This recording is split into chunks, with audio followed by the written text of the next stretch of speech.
Urban Chic is a restaurant and it's been around for 10 years already this August 2023, and we started like a hole in the wall.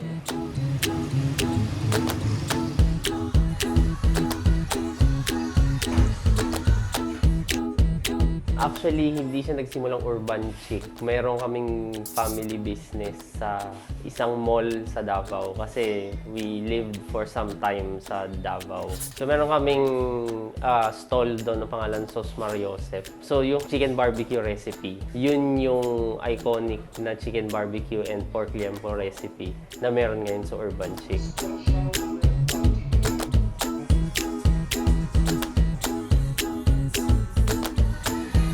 Yung concept ng Urban Chic is para siyang basically lahat ng mga baon namin nung bata kami na niluluto ng mom namin sa amin, nasa menu namin ngayon. So parang shinare namin sa buong community lahat ng mga masasarap na food na binabaon namin everyday. In the name Urban Chic, it connotes two things. Yung chick, because chicken is our main dish here.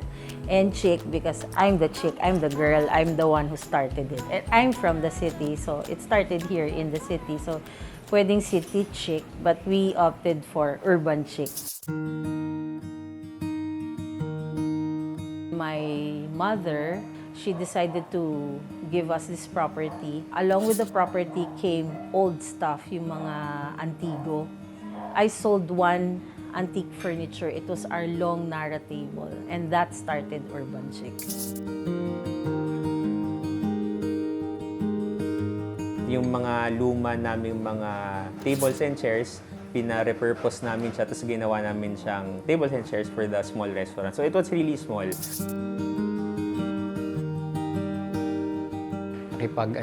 Negotiate pa matagal doon sa yun sa gagawa. Tapos finally, sabi niya, sige na nga bro. Sabi niya, kasyahin na lang natin yung budget mo para masimulan lang. So yun, parang i-open mo lang yung gate. Ginawa lang namin ng, I think there were only mga 4 na mesa. Tapos may small kitchen, talaga maliit lang siya. Within the property line, we have a gate, and then we just open the gate there. And it was just our garage, and we would just open it. And that's how we started, actually. Yung first 2 months, I think, talagang pahirapan. May mga days na zero kami. Kasi sabi ko, tutuloy ba natin to? Pero, thank God, very supportive naman yung mga kaibigan ng mga anak namin. So talagang pupunta sila dito. Then until such time na nakakakuha kami ng regular customers. In fact, yung mga ilan sa kanila ngayon, up to now, nandito pa rin. Actually, dati, sobrang onti ng tao nun kasi hindi pa nga kami nakilala. Si daddy pala nagluluto nun minsan. Pag may work si mama, siya na nagluluto. Tapos iniisip niya, paano yung kung maraming tao? Uy, doon ko malang iihaw. Tapos nag-hire kami ng unti-unti ng mga tao. During that time, masaya yung mga tao kasi mura siya, tapos very homey yung place, and then yung food namin, very affordable at masarap. So, naka-gain kami agad ng fans, especially among the students here in our area. Masaya yung yung reception namin nung tinayo yung Urban Chic kasi it's one source of income din sa parents namin, and another thing is ginagawa nila yung gusto talaga nila gawin na ginawa nila sa Davao na nandito na ngayon sa sa Quezon City. Nagsa-stand out siguro dito is bukod sa affordable. Siguro dahil blessed lang din kami na we stay here. So, hindi namin kailangan taasan masyado yung prices namin kasi wala din namang renta. Yung wide range of menu namin. Kasi actually, ito yung recurring debate ko with my mom and my dad. Kasi parang gusto kong paliitin yung menu. Pero habang pinapaliit namin, lalo siyang dumadami. Kasi sobrang dami talagang alam ng mom ko ng mga recipe. And pumapatok din naman siya sa mga tao. We appreciate feedback sa mga tao. Kung gusto nila yung food, kung may mga suggestions sila, we consider it in our menu. So yun, it's basically like a home na they call me Ma'am Tita J, my dad Tito Frankie, may dog Brandy, and other dogs. So talagang may sense of home pag nandito ka sa Urban Chick. Kasi dati, yan, di ba? Gate pa lang yun. Kinakatok kami para magbukas agad. Tulog pa kami. Kinakatok kami. Pwede na po kami mag-order ng breakfast. Gumaganyan sila. So, parang nagkaroon kami ng drive na, sige, tuloy natin. Ganyan.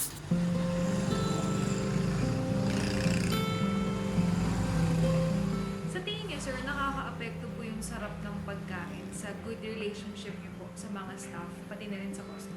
Definitely. Siyempre, kung if you serve good food, siyempre happy sila. Tapos, they will come back. Tapos, then you develop a rapport na sa kanila. They come here not only for the good food, parang they feel at home na kung tatawagin kang tito. Pagkasaan hindi lang yung parang yung term lang na tito. Yung they mean it.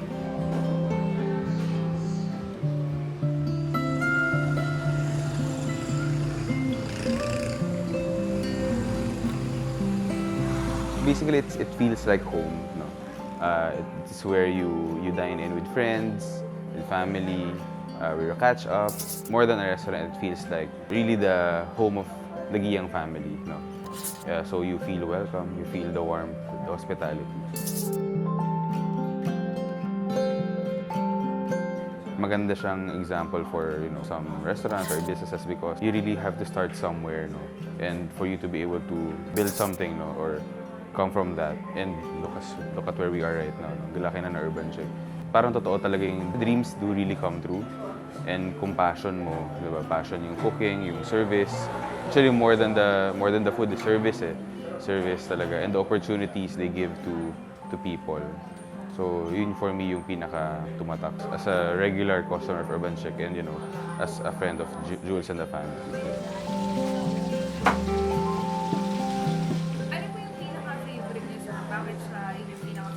Well, actually, until now, yung fried chicken. Number one, kasi mura siya. Affordable. Number two, fan lang ako ng fried chicken and nakuha niya yung timpla na gusto ko, yung sizing, yung serving. Tapos, actually, aside from that, rather, yung fish and chips. Nakuha lang niya yung panlasa ko na for the chicken and the fish and the fries. Mission ready yung Urban Chick and flexible sila sa mga customers or clients sila. Aside from supporting the family and the business, masarap siyang puntahan dahil close to home. Tapos parang community yung atake nung restaurant for us and for the friends and the family.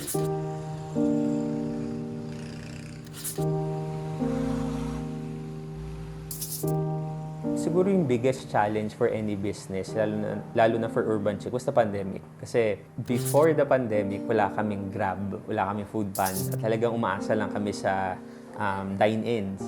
Tapos wala kaming choice kasi syempre bawal ang dine-in. Nung start ng pandemic, syempre mag-apply ka pa para magkaroon ng Grab and Foodpanda. So talagang umasa kami sa mga neighbors namin na nag-order. Ako, I literally had to walk kasi syempre walang tricycle, walang masakyan. Lalakarin namin buong village para lang dalhin yung food. After a while, na-realize namin, okay rin pala yung may app kasi kahit na meron silang 30% off kasi sa amin agad kasi yun yung kinikita ng apps Parang sinishare namin yung sales namin sa kanila and at the same time, nakikilala kami ng mas maraming tao kasi yung diameter nung layo ng hinahatid yung food. So, yung mga hindi kami kilala after this area, doon kami nakilala. Siguro yung pinaka-challenge natin dito is saan tayo kukuha ng pansweldo sa staff. Yun yung pinaka-problema that time. Yung pansweldo, yung pambili ng mga ingredients. Kasi kung wala namang order, di ba? So, paano? Parang sabi namin na hindi lang naman tayo na problema this time 'di ba? Parang let's feel this as a collective problem. We just really need to power through kung paano yung magiging storya natin during this pandemic. And thankfully, we survived it. Yeah.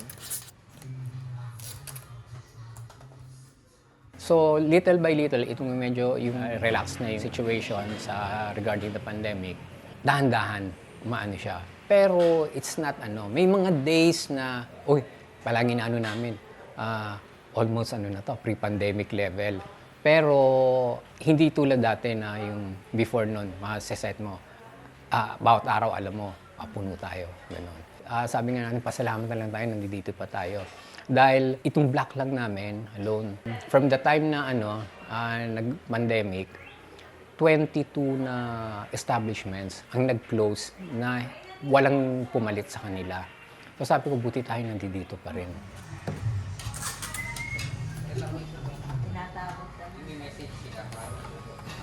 Because of the pandemic, not only did we have yun nga yung mga apps, dumami yung mga customers namin na nag-order ng bulk. Since 2018 or 2017, I think, we have been serving a basketball team. So, naging regular namin yun. Tapos, nung nag-pandemic, nawala yun. Yun yung isang concern namin. Nung nawala yun, medyo nahirapan kami kasi financially, nakakatulong yun sa amin. Pero napalitan naman siya ng mga iba-ibang grupo, iba-ibang offices, iba-ibang tao na nasa bahay lang, or iba-ibang organizations. Gaano po kahalaga na nai-involve po yung mga anak niyo po dito po sa family business po? I think it's very important dahil kumuha ka man ng ibang tao to help you. Sabi mo, employer-employee relationship. Yung heart, pwedeng wala dun di ba? Kapag kasi yung mga anak mo, talagang makikita pa, kunyari may hinaharap ng isang challenge, isang obstacle. Mamaya, makikita mo, nag-uusap na sila. Paano to ang gagawin natin, ganyan. Tapos, they provide solution. May palaging nandiyan sa'yo na talagang sincere, na makidamay, whatever yung challenge na ini-encounter mo. Yung Maguinhawa Food Community, nag-start siya actually noong 2019. At yung pinaka-issue namin dito is yung car towing.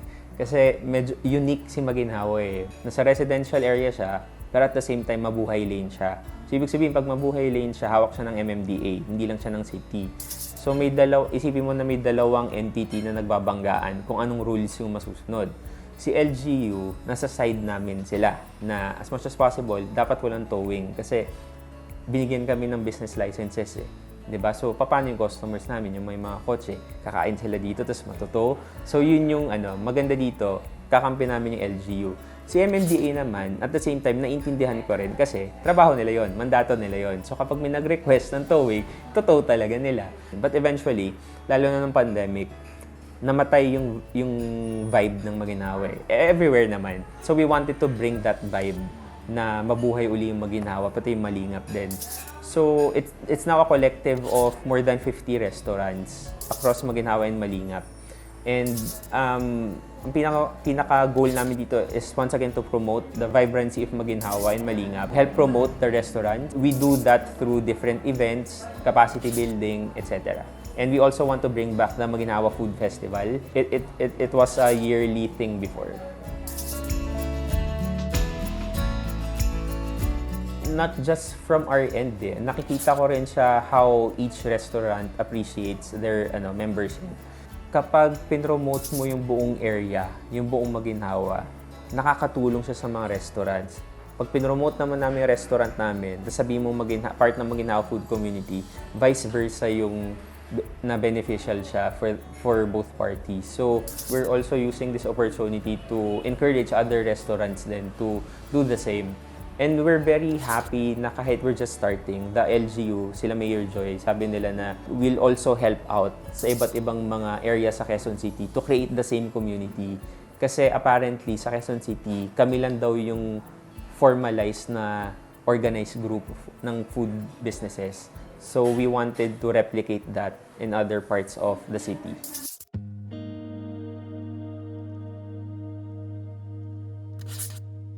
Sir, kaya naman kahalaga na Mahalaga kasi, for example, yung kapatid ko babae, si Janina, siya talaga yung daily manager aside from parents ko. Tinutulungan niya yung parents ko. So, talagang nagbo-monitor. So, sa madaling sabi, alam nila yung ins and out ng business. Kasi, it's a family business. Nagmula sa ideas ng magulang, tas pinasas yung responsibilities sa mga anak. Fulfillment talaga on my part, na pati sa part ng wife ko. Dahil baga sa ito yung pinagtulungan namin talaga And yet kahit na anong problem na talagang sige, tas kahit napagod ka na, dahil umaga pa lang, mimili ka na. Tapos may times pa na, yung cooking oil ko ngayon pinakamaliit, yung 250 ml, bibili ako noon muna. Parang pang patakbo lang. Tapos pagdating na tanghali, bibili na naman ako. So dadagdag ako ng stock. Tapos gano'n, hanggang makaabot kami ng gabi, naraos natin yung araw, di ba? Tapos, whatever earnings, ito, meron na tayo uli kinabukasan. Pero it's worth it. Kaya when you look back, yung times na parang ang hirap, na parang sabihin mo, ano ba yung parenta na lang natin yung lugar para nag-aantay na lang tayo ng rent, di ba? Para at least walang problem. Pero kung isipin mo, lahat ng paghihirap na mo, it's worth it na ituloy mo pa Ano po yung mainly over the years yung pinaka-ginagawa po? Cook ako. So lahat preparation at paghahanda doon sa mga menu namin. So ako po yung gumagawa ng lahat. Ako yung pinakamatagal ngayon dito So kumbaga lahat ng menu ng Urban Chick is kabisado ko yan. Ano sir yung sa dami ng nasa menu natin sa Urban Chick? Ano yung pinaka-paborito mo? Siyempre yung yung barbecue chicken Kaya nga tinawag siyang Urban Chick dahil talagang yun yung pinakamasarap talaga sa lahat. Kasi matagal po siyang minamarinate bago siya pakuluan. Kaya talagang pumapasok ang lasa sa loob. Pagkatapos po nun, i-grill pa namin siya. Para talagang yung aroma ng talagang grill, lumalabas talaga yung pagiging niya, masarap na pagkaihaw ng manok.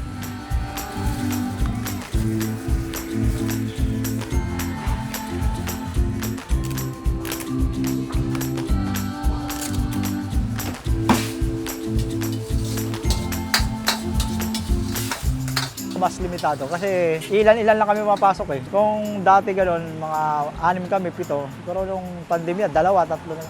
Kaya halos nga rito ng kasabayan namin, nagsara po Talagang Urban Chick lang po ang matibay. Magaling lang po talaga yung nagmamanage sila, ma'am, at saka sila. So, suporta din ni Sir Jules, gano'n. Kaya kumbaga, hindi kami nawala kahit nagpandemya.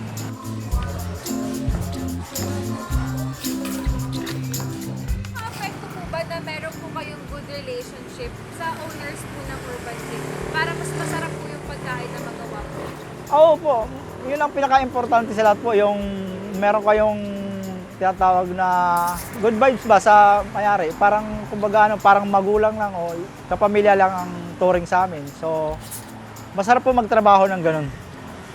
Na magaling po makisama yung may-ari sa katulad sa amin.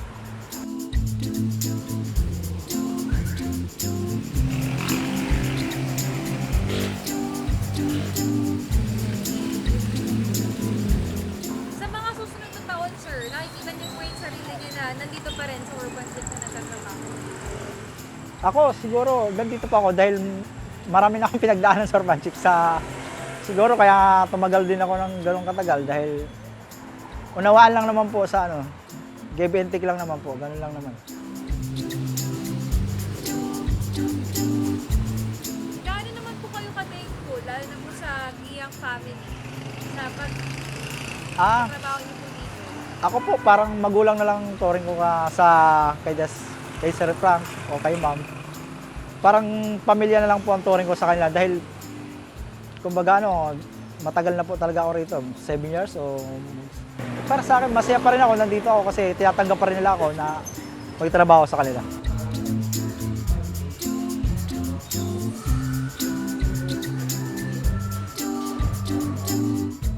Nagsimula po ako noong 2019. Bali po kasi ako dito, taga-production muna. Tapos nagkululuto po ako. Tapos, minsan nagwe-waiter din po ako. Bali kung baga, all around din po.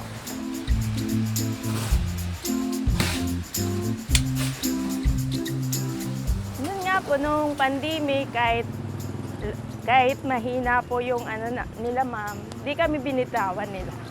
Kaya yun po. Kahit mahina po yung sales nila, nandun pa rin po sila. Nagpapasalamat ko po sa kanila na kahit ganun pong di nila kami binabayaan sa mga trabaho namin. Kung baga, marami na rin po kasi yung natrabawan dito. Kung baga, parang kinupkop nila ako na tinoring nila akong yun, na mabait po kasi sila. Di ba nagdumating po yung pandemic, bali yung isang restaurant na kumuha sa akin, natanggal po ako dati. Pero sila po ang sumalo sa akin. Kaya pinagpapasalamat ko po yun na ganun. Doon sa staff namin na talagang everyday, nagtsatsaga talaga na kahit bumabagyo, dito sila present pag may mga bulk orders. Ipagpatuloy lang nila kasi marami sa staff namin, ang tagal-tagal na nandito sa Urban Chic. Alam na nila yung history, nakita na nila yung growth ng restaurant physically. We hope to grow in the next 10 years pa. 10 years.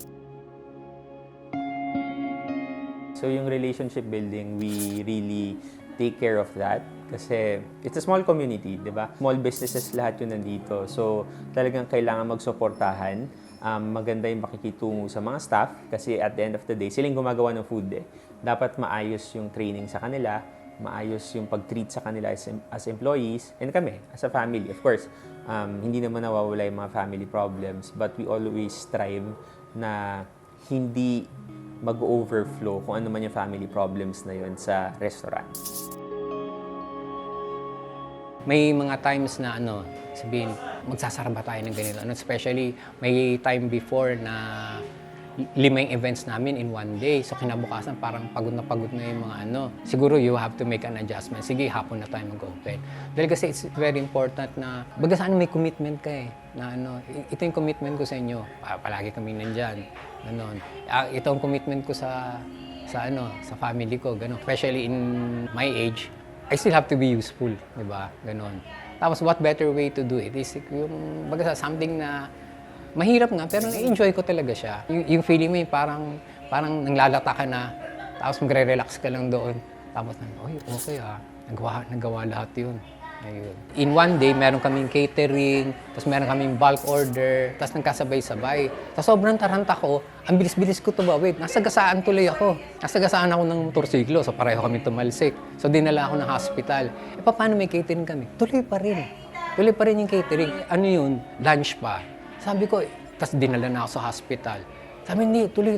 Sabi ko sa wife, kundi umuwi ka na. Sabi ko, umuwi ka na sa atsikasuhin mo. Tapos yung habang dinala ako ng wife ko sa hospital, yung anak ko naman, siya na nag-take over lahat.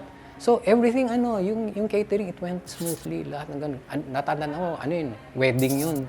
So nakakaya, isipin mo, wedding ng isang tao, tapos bilang madidelay ka. Yun yung mga something na when you look back, okay, parang matutuwa ka. Kahit na lumipad ako, nasagasaan ako, still, tuloy-tuloy yung natin, service natin. Hindi madaling mag-manage ng restaurant. Super proud because kahit papaano na may edad na din sila, the stress is there. Basta pag may mga bulk orders, for example, pag may mga parties dito na nagpapareserve, nakaka-cope. No? So sa ganong aspeto, I think the restaurant would live on for the next years.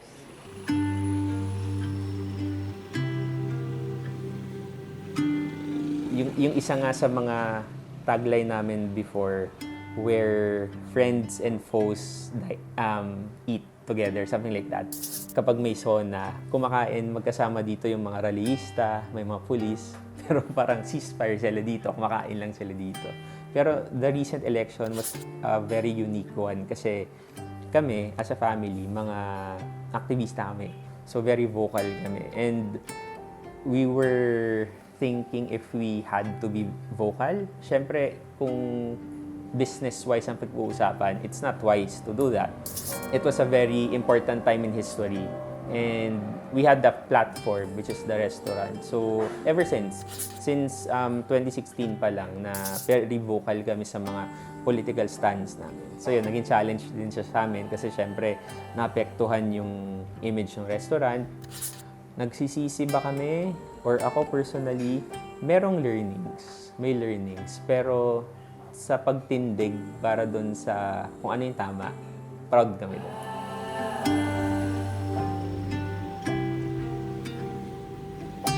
Kaya ng isang small business na tumindig, ganun. Kasi, ano pa bang ginagawa natin dito? Bakit tayo sumasali sa mga advocacy? Ano ba to? Bandwagon lang ba to? Trend lang ba?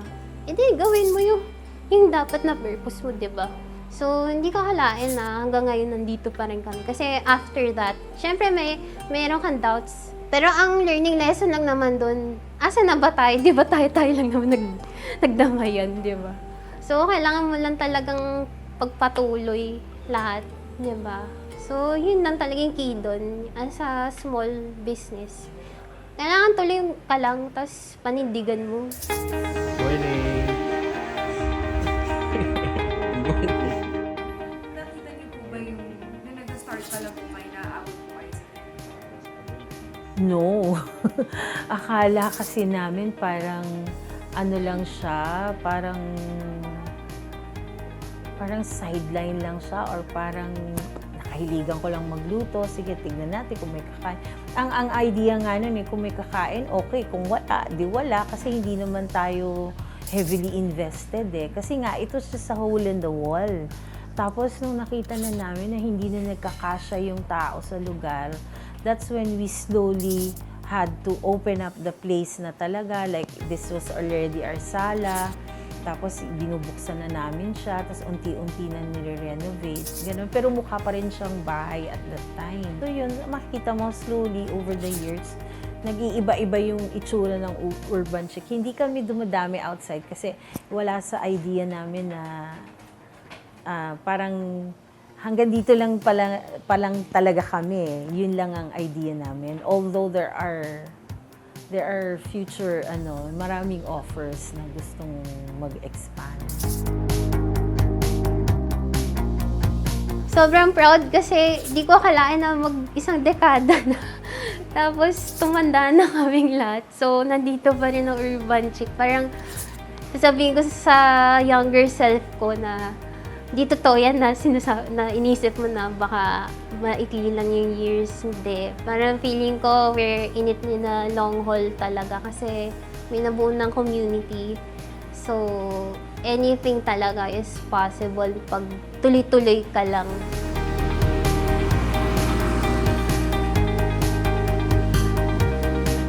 Personally po, ano po pakiramdam niyo na nakita niyo po yung growth ng business, ng family business? Masaya siya kasi parang it reflects kung ano yung struggles namin sa family. Basically, kung ano yung nakikita nyo sa Urban Chic, yun din yung progress namin as a family. So, masaya kami na mas matibay yung restaurant throughout the year. So, it also means na mas matibay din yung family namin on how we're dealing all the challenges sa business.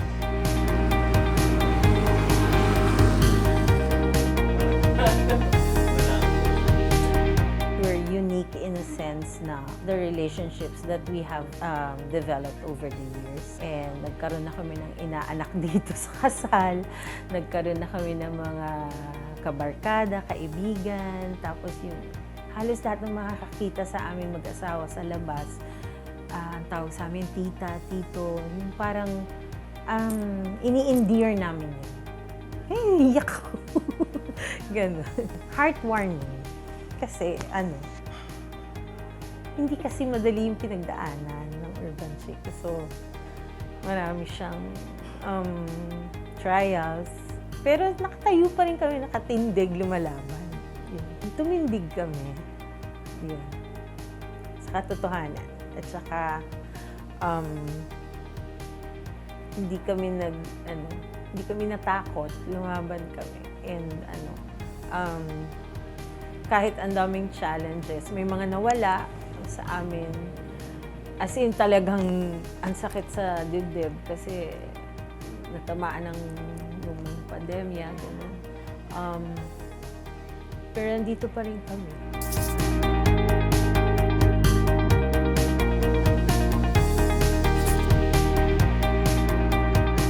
What made you stronger po? What made Urban Chick stronger?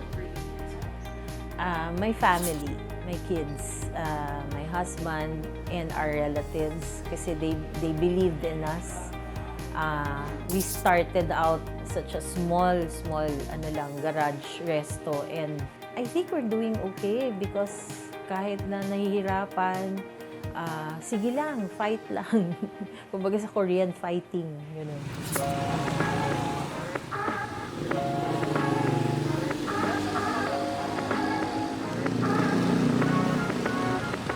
Happy anniversary, Urban Chick! Happy 10 year po. Happy 10 years, Urban Chick! Happy 10th year anniversary. Happy 10th year, Urban Chick!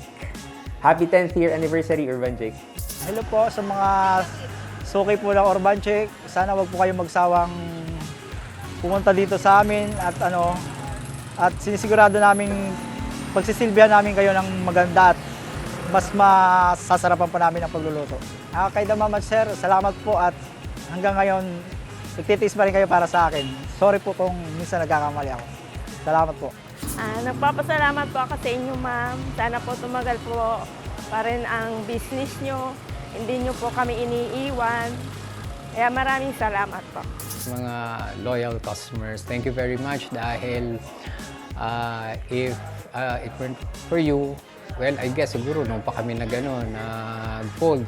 And we appreciate even yung mga yung mga datihan namin customers. Sana wag kayong magsawa na to continue supporting Urban Chick. Thank you very much sa lahat ng staff. And to my family, thank you very much. Thank you very much na nandiyan kayo palagi. Somehow yung headache na na-encounter namin paminsan ng mom nyo, you make it a point to make it your own para hindi na kami problema. And to my wife, ito yung idea mo eh. So, kapag sa tinutulungan kita. And thank you very much for sharing it with me. With the guidance of the good Lord above, ma-reach pa rin yung mga dreams natin for as a family and for the business for Urban Chick to grow.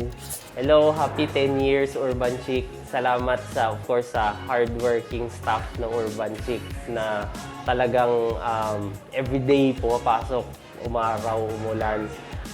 Sa parents ko, sa mga kapatid ko, talagang Urban Chick will not be what it is today without them, the efforts that they do. And all of the patrons of Urban Chick, pabalik-balik sila. Undergrad, nandito na sila. Professionals na bumabalik pa rin sila. Sana magpatuloy pa rin and mag-grow yung Urban Chick in the next years to come. So happy birthday Urban Chick. Happy 10 years. Para po sa lahat ng mga sumusuporta sa Urban Chick for the past 10 years, since 2013, maraming salamat po. Sa lahat ng mga networks namin from UP, from my organizations, sa Alpha Phi Beta Fraternity, kami Alpha Nil, sa National Alliance of Youth Leaders, sa 2030 Youth Force in the Philippines, sa PTV family ko before, sa mga Rappler family ko, sa ADB rin ngayon na tumatangkilik din sa pagkain namin. Maraming salamat po. Sa Barangay Sikatuna, sa MFC, Maguinao Food Community, and of course, kay Mayor Joy sa QCLGU. Thank you so much for your support, not only for Urban Chick, but all businesses here in Quezon City, specifically in Maguinhawa. So please visit Urban Chick here in Maguinhawa. First of all, thank you for being here with us all the time, for giving us your kahit ilang minuto lang kayo nandito, masaya kayo at napasaya namin kayo. Maraming salamat at sana tenfold ang ibalik sa buhay ninyo katulad nung binalik nyo din sa amin during this 10 years. Kung ano yung hinaba ng buhay natin dito, magte 10 years na. Sana mag-doble pa, mag-triple at mas matagal pa. Ganon din ako sa inyo. Sana kayo rin kung ano yung goodness na that you have brought to us. I pray and I hope the same things happen to your lives as well. So thank you.